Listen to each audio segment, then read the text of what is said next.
To build off of some of our earlier conversations about representation and identity, this unit is going to dive a little bit deeper into some of those underlying meanings and its relationship to culture.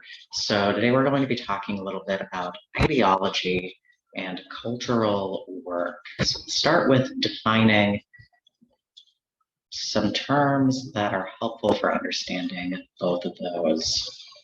So ideology is a set of shared beliefs, values, myths, doctrine, ideals, attitudes that guide a social movement or a culture.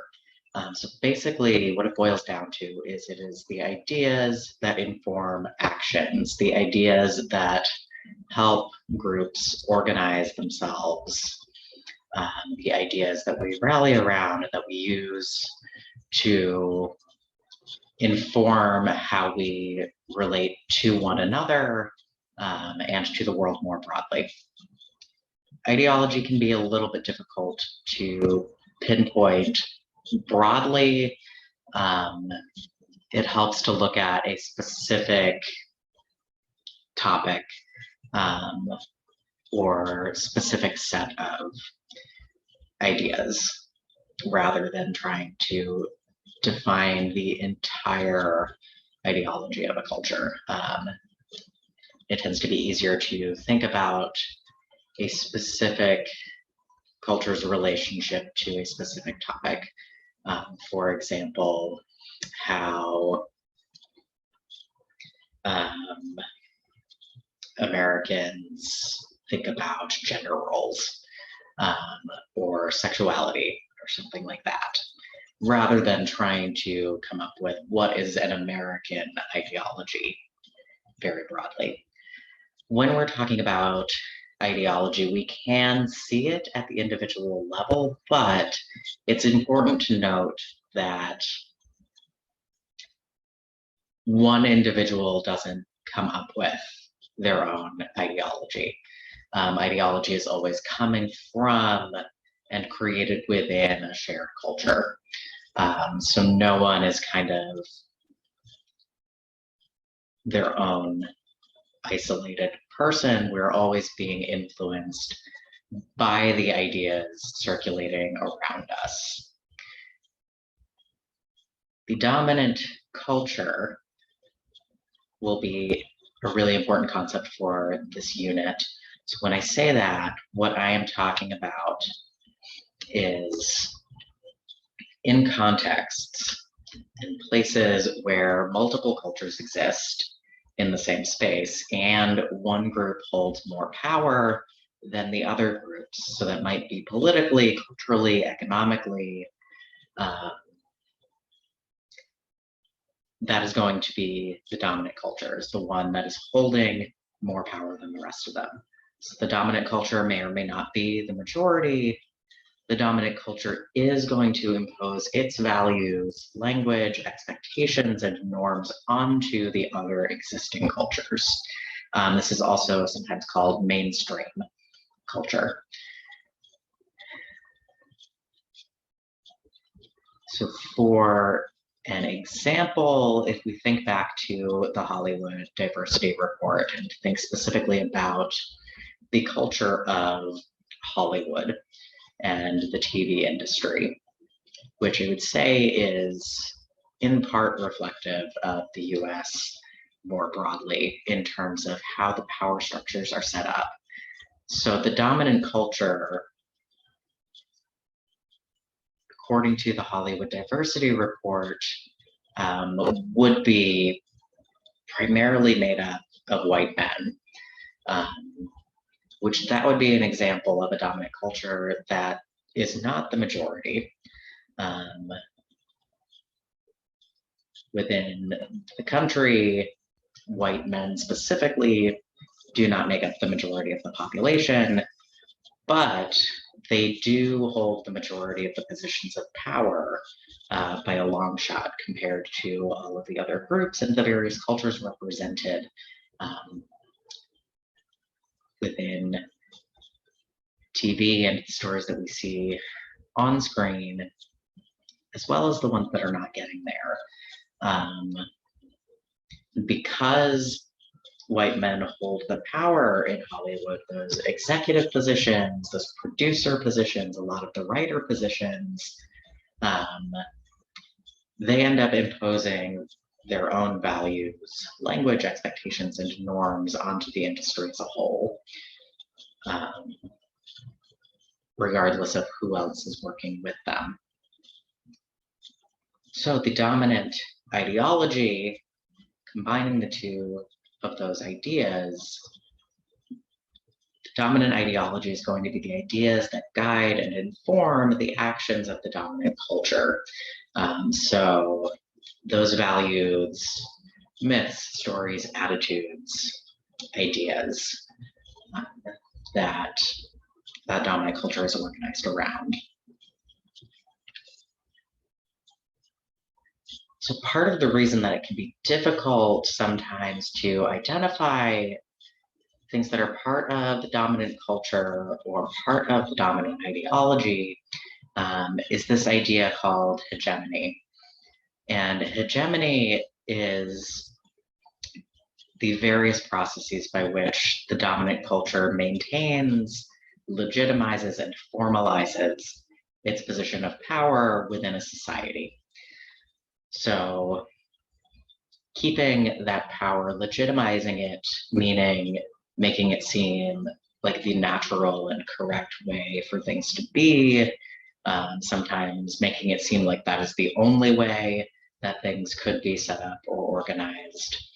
And by formalizing that position of power, that means quite literally building it into the structures at an organizational level, at a government level, through laws, through things like that, through very sort of official processes.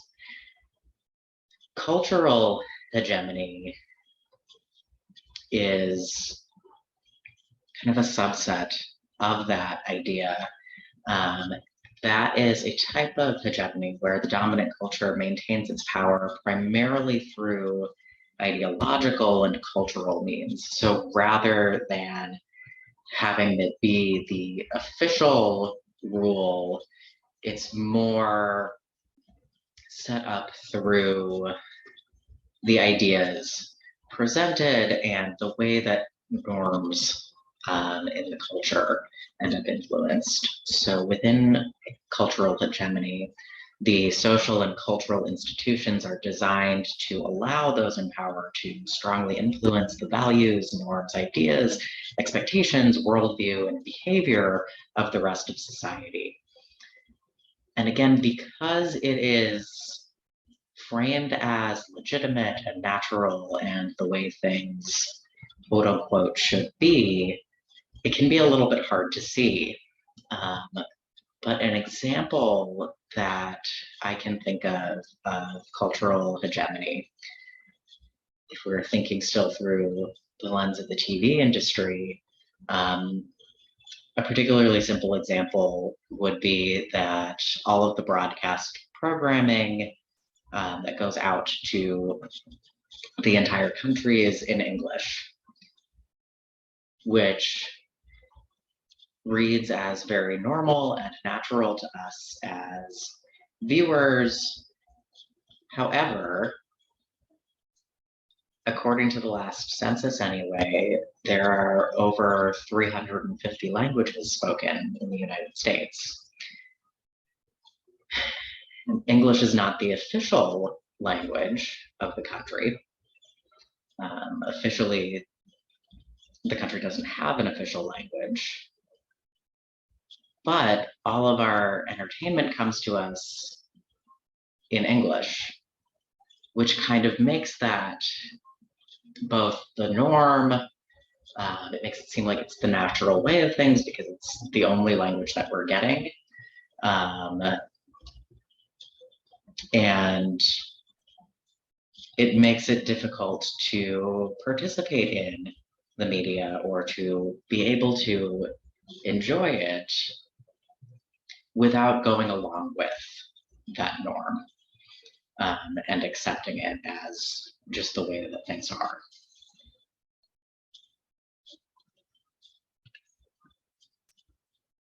So cultural work is something that we're going to be thinking about throughout the rest of the course, is the process by which texts and other media, in our case TV, enable those who share a culture to either reinforce current structures of feeling, thinking, or acting, or to rehearse new patterns of feeling or thinking or acting, which that historical moment has made necessary for us. So those patterns of thinking and feeling and acting, we can also refer to as cultural scripts. So this idea that there is kind of a set way that we can feel about something, there is a set way that we might act towards one another, there's a set way that we might think about something. Cultural scripts are pretty related to Stuart Hall's idea of conceptual maps. I think there's quite a lot of overlap in those two, and you can think of them sort of interchangeably. But when we're thinking about cultural work, I think it's useful to think about it in relationship to hegemony and cultural hegemony. So cultural work, when we're looking at it, is, does this media serve to reinforce cultural hegemony and kind of maintain those current systems of power? Or does it seem to be trying to challenge cultural hegemony, make us question things as perhaps not quite as natural and inherent as they're made out to be? What ways does this media give us to think of things in a new way, or to relate differently to one another or to the world? What new cultural scripts can be written? So some of the questions that the lens of cultural work helps us to ask are, how does this media help a group sharing a culture define who they are and what their place is in that society? How does it help a group sharing culture work through what is natural and real and legitimate to them in their social existence? What is this media's relationship to the dominant culture and to hegemony? Where do we see the dominant ideology present? Where is it challenged or complicated? What purpose does this media seem to serve for the creator and for the audience? Sometimes those are aligned, sometimes they can be a bit different. We'll talk a bit more about that in our final unit. So that was a lot of theoretical talk. This week, we're going to take some time to practice where we can go about looking for cultural work in action.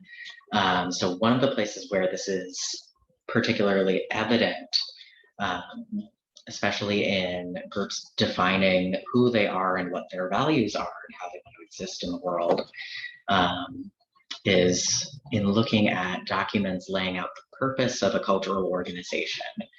So its guiding principles, its rules. So what we're going to take a look at this week is the Hays Code, or the Motion Picture Production Code. So this was in effect from 1930 to 1967. It was made by the Motion Picture Producers and Distributors of America. And basically what this organization did was governed and oversaw all of the film produced in Hollywood and then distributed out of Hollywood.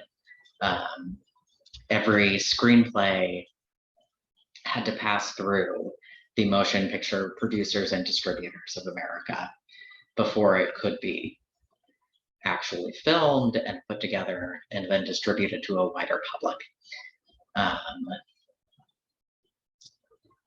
So it was possible to create film outside of this sort of organization, but you were really limited in where you could send it.